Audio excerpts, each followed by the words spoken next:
Mystery of the twin murders in the snow. Snow drifts quietly over the frozen hills of Ashwood, Vermont. In the early hours of January 12, 2018, two identical twins, Clara and Celine Ward, both 29, were found dead less than a mile apart in the forest behind their childhood home. Their footprints led in opposite directions, but both ended the same way.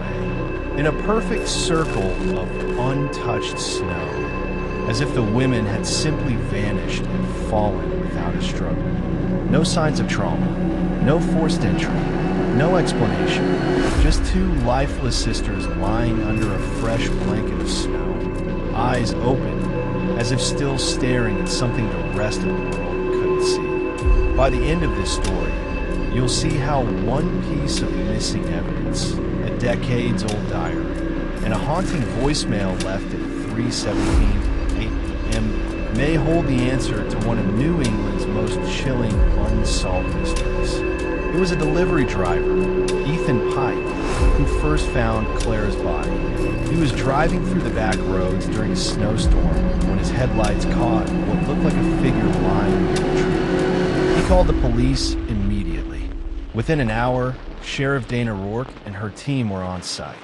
The snow was falling thick and fast, but the pattern was clear. Clara had walked calmly, no sign of running or fear. Her coat was zipped, gloves on, hers still over her shoulder. Her twin sister, Celine, was found 2 hours later, a mile north, under nearly identical circumstances. Same posture, same blank stare, but no footprint around her, not even her own. The medical examiner's report left the investigators speechless. No physical injuries, no drugs or alcohol, no sign of hypothermia. Both hearts had simply stopped. Clara and Celine were inseparable growing up, the kind of twins who finished each other's sentences and dreamed the same dreams. Their parents, now deceased, used to call them mirror souls. After high school, their lives took different turns.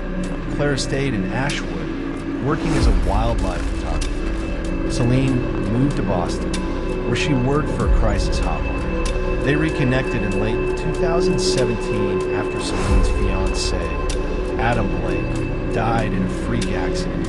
A fall from a hotel balcony ruled accident, but many suspected otherwise. Celine returned home to grieve and stayed with Clara. Neighbors recalled seeing them walking through the woods late at night, talking quietly but intensely.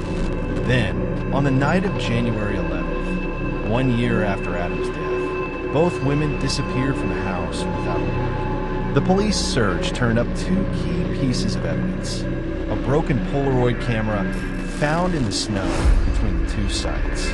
The final photo showed the twins standing together, but half the image was completely blacked out, as if overexposed, at a voicemail left on Celine's old phone, timestamped 3:17 a.m. The message contained heavy static and a woman's voice whispering, "We found her. She's waiting." Audio experts try to trace the call.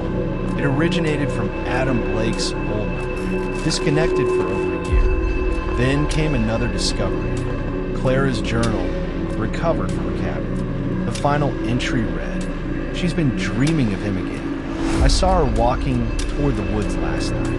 When I called her name, she turned, and it was my face looking back."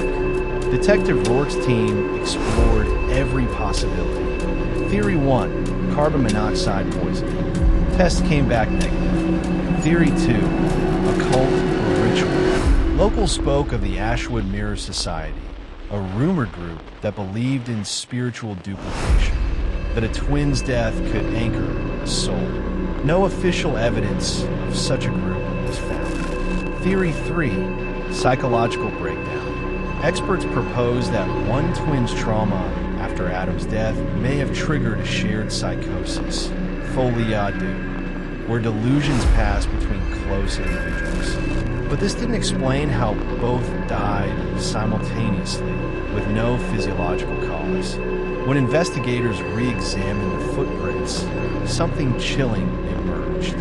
Clara's prints stopped abruptly. Mid-step, Celine's prints started halfway through the field, as if she'd appeared out of thin air. It was as though one twin had replaced the other. 2 months later, a snowplow operator found a buried lockbox half a mile from the site. Inside, a cracked mirror .2 wedding rings, one engraved with the initials A.B, and a second Polaroid, perfectly clear. In the photo, only one twin appeared, but the reflection in the mirror behind her showed 2 women standing side by side. Forensic analysis confirmed the reflection didn't match either sister's exact facial features. Investigators rechecked timestamps. The photo was developed the same night both women vanished. A final lead came from Celine's therapist, who revealed something disturbing. In their last session, Celine had described recurring dreams of being trapped in the snow, unable to breathe, while someone, wearing her face, whispered her name. The therapist believed she was experiencing dissociative hallucinations caused by grief. But after her death, the dream's details matched the exact spot where her body was found, down to the old birch tree beside her.